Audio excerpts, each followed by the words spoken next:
Hello दोस्तों, मैं नीरज कुशवाहा आप सभी का स्वागत करता हूं आपके अपने YouTube channel Nalanda study point 24/7 पर। तो जैसा कि आप सभी को पता है, हम सुबह 11:30 बजे एक आर्मी स्पेशल बैच को चला रहे हैं, जिसमें हम आपके army GD, tradesman, technical clerk, medical, SKT, NA आदि सभी एग्जाम्स के रिटर्न की पूरी तैयारी को करा रहे हैं, जिसमें हम आज साइंस के 50 महत्वपूर्ण प्रश्नों की बात करेंगे। तो आइए आज की क्लास को शुरू करते हैं। तो देखते हैं पहला प्रश्न, कृषि शास्त्र में किसको उन्नत किया जाता है? तो देखिए, इसमें पौधों और जंतुओं को उन्नत किया जाता है। किसको? पौधों और जंतुओं को। अब देखते हैं इसमें अगले प्रश्न को, रक्त का अध्ययन क्या कहलाता है? तो देखिए, यह हेमेटोलॉजी कहलाता है। क्या? हेमेटोलॉजी। अब देखते हैं इसमें अगले प्रश्न को, रक्त में पाई जाने वाली धातु कौन सी है? तो देखिए, यह होती है लौह धातु। कौन सी? लोहा धातु यानी आयरन। अब देखते हैं इसमें अगले प्रश्न को, ब्लड बैंक कहलाता है। तो देखिए, प्लीहा या स्प्लीन को ब्लड बैंक कहते हैं। किसको? प्लीहा या स्प्लीन को। अब देखते हैं इसमें अगले प्रश्न को, प्लेटलेट्स की मृत्यु कहाँ होती है? तो देखिए, इसकी मृत्यु प्लीहा या स्प्लीन में ही होती है। किसमें? प्लीहा में। अब देखते हैं इसमें अगले प्रश्न को, रक्त के थक्का बनने में सहायक कौन होता है? तो देखिए, यह होती है प्लेटलेट्स। क्या? प्लेटलेट्स। अब देखते हैं इसमें अगले प्रश्न को, पदार्थ की चतुर्थ अवस्था कौन सी है? तो देखिए, यह है प्लाज्मा। कौन सी? प्लाज्मा पदार्थ की चतुर्थ अवस्था है। अब देखते हैं इसमें अगले प्रश्न को, रक्त का कितना प्रतिशत भाग प्लाज्मा होता है?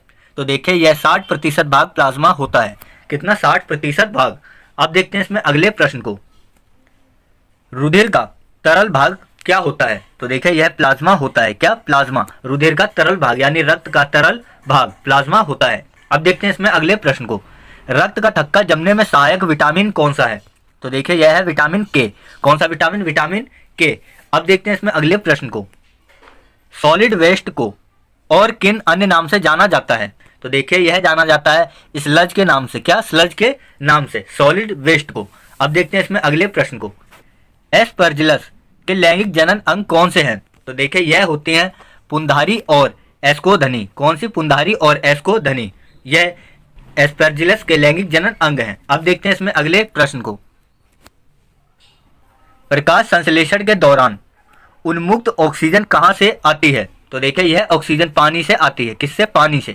अब देखते हैं इसमें अगले प्रश्न को, पौधे में जाइलम की उपस्थिति से क्या होता है? तो देखिए, जाइलम की उपस्थिति से जो है वह जल का परिवहन होता है। क्या होता है? जल का परिवहन। और फ्लोएम की उपस्थिति में खनिज और लवणों का परिवहन होता है। अब देखते हैं इसमें अगले प्रश्न को, प्रकाश संश्लेषण में कौन सा प्रकाश सबसे कम प्रभावित होता है? तो देखिए, यह होता है हरा प्रकाश। कौन सा? हरा प्रकाश। अब देखते हैं इसमें अगले प्रश्न को, मेंडल ने अपनी प्रयोग के लिए चयन किया था। तो देखिए, यह मटर के पौधे का चयन किया था। किसका? मटर के पौधे का। अब देखते हैं इसमें अगले प्रश्न को, आनुवांशिकता के विज्ञान को आनुवांशिकी किसने कहा? तो देखिए, यह डब्ल्यू वॉटसन ने कहा था। किसने? डब्ल्यू वॉटसन ने आनुवांशिक विज्ञान को आनुवांशिकी। अब देखते हैं इसमें अगले प्रश्न को,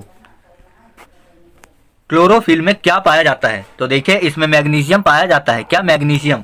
क्लोरोफिल में मैग्नीशियम का जो रासायनिक सूत्र होता है वह होता है Mg। अब देखते हैं इसमें अगले प्रश्न को,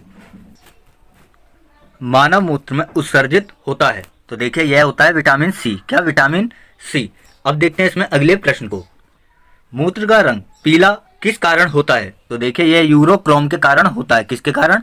यूरोक्रोम के कारण। अब देखते हैं इसमें अगले प्रश्न को, मनुष्य के हृदय में कितने प्रकोष्ठ होते हैं? तो देखिए, इसमें 4 प्रकोष्ठ होते हैं यानी 4 चैम्बर होते हैं। अब देखते हैं इसमें अगले प्रश्न को, मेढक के हृदय में कितने प्रकोष्ठ होते हैं? तो देखिए, इसमें 3 प्रकोष्ठ यानी 3 भाग होते हैं। अब देखते हैं इसमें अगले प्रश्न को, मनुष्य के शरीर में प्रचुर मात्रा में पाया जाने वाला तत्व कौन सा है? तो देखिए, यह होता है ऑक्सीजन। कौन सा तत्व? ऑक्सीजन। और ऑक्सीजन का जो रासायनिक सूत्र होता है वह होता है O2। क्या? O2। अब देखते हैं इसमें अगले प्रश्न को, मनुष्य के शरीर में जल होता है। तो देखिए, यह होता है 65 से 80%। कितना? 65 से 80%। अब देखते हैं इसमें अगले प्रश्न को, मानव शरीर में जल की मात्रा शरीर के भार का कितना होता है? तो देखिए, यह 10% होता है। कितना? 10%। अब देखते हैं इसमें अगले प्रश्न को, मानव का सामान्य रक्तदाब कितना होता है? तो देखिए, यह होता है 80 से 120 मिली बार। कितना? 80 से 120 मिली बार। अब देखते हैं इसमें अगले प्रश्न को, मानव का सामान्य रक्त शुगर स्तर कितना होता है? तो देखिए यह होता है 80 से 90 मिलीग्राम प्रति डेसीलीटर। यह होता है मानव शरीर में रक्त का शुगर लेवल। अब देखते हैं इसमें अगले प्रश्न को। अरक्तता किसकी कमी के कारण होता है? तो देखिए यह होता है फॉलिक एसिड के कमी के कारण। किसके कारण? फॉलिक एसिड की कमी के कारण अरक्तता। अब देखते हैं इसमें अगले प्रश्न को। मानव रुधिर का पीएच मान कितना है? तो देखिए यह होता है 7.4। कितना? 7.4। अब देखते हैं इसमें अगले प्रश्न को। डीएनए संश्लेषण का प्रतिपादन किसने किया? तो देखिए यह कौन वर्ग ने किया था? किसने? कॉर्न वर्ग ने। अब देखते हैं इसमें अगले प्रश्न को। डीएनए के क्रियात्मक खंड को क्या कहा जाता है? तो देखिए इसे जीन कहा जाता है। क्या? जीन। अब देखते हैं इसमें अगले प्रश्न को। डीएनए का डबल हैरिस मॉडल को किसने बनाया था? तो देखिए यह वॉटसन और क्रिक के द्वारा बनाया गया था। किसके द्वारा? वॉटसन और क्रिक के द्वारा डीएनए का डबल हैरिस मॉडल। अब देखते हैं इसमें अगले प्रश्न को। सर्वप्रथम प्रयोगशाला में जिन का संश्लेषण किसके द्वारा किया गया? तो देखिए यह हरगोविंद खुराना के द्वारा किया गया था। किसके द्वारा? हरगोविंद खुराना के द्वारा। अब देखते हैं इसमें अगले प्रश्न को। पैतृकता सिद्ध करने में सहायक होता है? तो देखिए यह होता है डीएनए और फिंगरप्रिंट। क्या? डीएनए और फिंगरप्रिंट। अब देखते हैं इसमें अगले प्रश्न को। पुरुष व स्त्री जिन संगठक होता है? तो देखिए यह होता है XY और XX। XY और XX। पुरुष में XY और स्त्री में XX। अब देखते हैं इसमें अगले प्रश्न को। एक लड़का पिता के क्रोमोसोम पाता है। तो देखिए यह Y+Y। क्या? 22+Y। 22+Y। अब देखते हैं इसमें अगले प्रश्न को। बच्चे का लिंग निर्धारित होता है? तो देखिए यह पिता के गुणसूत्र से। किससे? पिता के गुणसूत्र से, जिसमें X और Y द्वारा लिंग निर्धारण होता है। अब देखते हैं इसमें अगले प्रश्न को। ECG किसकी गतिविधि को दर्शाता है? तो देखिए यह हृदय की गतिविधि को दर्शाता है। किसकी? हृदय की, यानी हार्ट। अब देखते हैं इसमें अगले प्रश्न को। मानव शरीर में रक्त की अपर्याप्तता आपूर्ति को क्या कहते हैं? तो देखिए इसे कहते हैं इस्कीमिया। क्या कहा जाता है इसे? इस्कीमिया। मानव के शरीर में रक्त की अपर्याप्त आपूर्ति को इस्कीमिया कहा जाता है। अब देखते हैं इसमें अगले प्रश्न को। रक्त में प्रतिस्कंदन पदार्थ कौन सा होता है? तो देखिए यह होता है हिपेरिन। कौन सा? हिपेरिन। हिपेरिन नामक एक प्रोटीन। अब देखते हैं इसमें अगले प्रश्न को।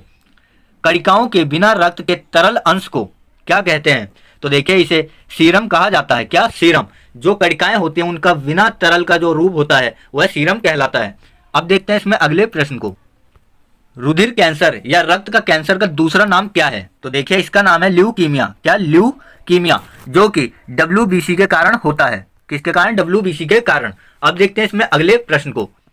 दिल की फुफ्फुसाहट के क्या पता चलता है? तो देखिए इससे जो पता चलता है वह होता है दोषपूर्ण कपाट। या? दोषपूर्ण कपाट।